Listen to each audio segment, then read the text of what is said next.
Ciao everyone and welcome back to our channel. I'm Monica, destination wedding planner and co-founder of Italian-based wedding planning agency Weddings on Demand. Budgeting your wedding will be one of the first things you'll attempt while planning your destination wedding in Italy.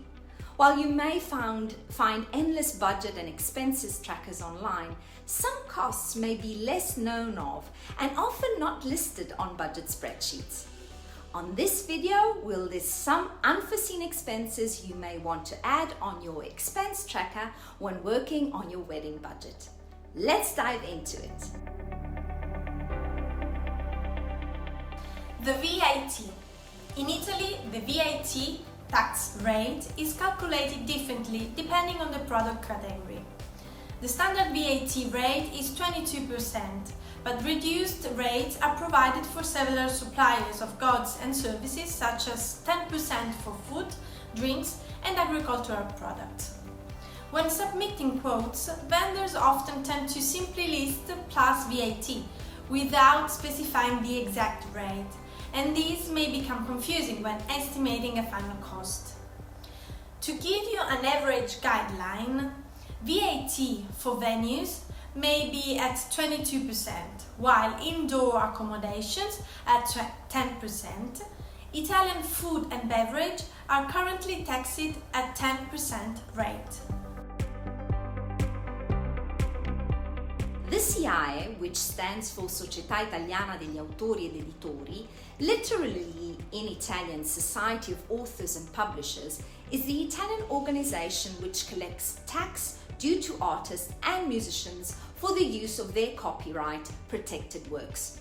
The society is also responsible for redistributing the taxes to the artists and their publishers. When receiving your DJ, band or venue's quotation, you may find listed in the contracts that the CI tax is not included and the bride and groom are responsible for its payment. The payment of the CI corresponds to the payment of the music and royalties that couples are required to pay in order to play music during their Italian wedding reception. The amount varies based on the number of guests, above or below 200 guests, and the music played live, recorded, or both. This is an extra fee that you have to consider in your budget and pay before your wedding starts.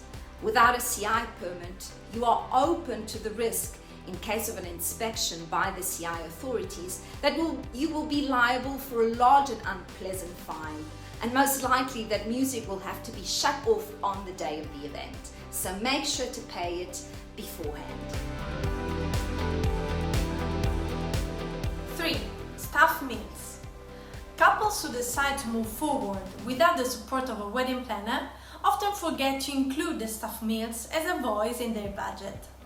Photographers, videographers, musicians, florists and other suppliers will most likely spend a total of 14 hours working on site the day of your event.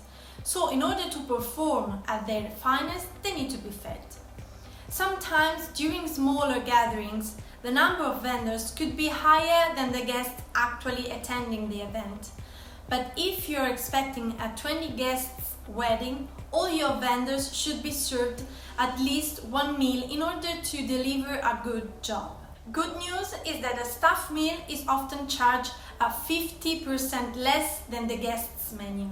So make sure to communicate to your caterer the number of staff members that will be present on the day.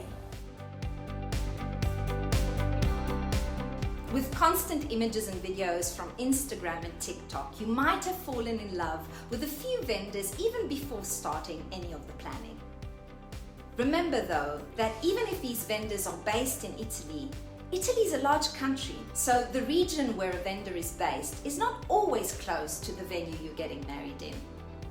For example, if the photographer you like is based in Tuscany and you're getting married in the Amalfi Coast, he will necessarily have to charge you travel expenses and accommodation fees to reach your venue and work at your wedding.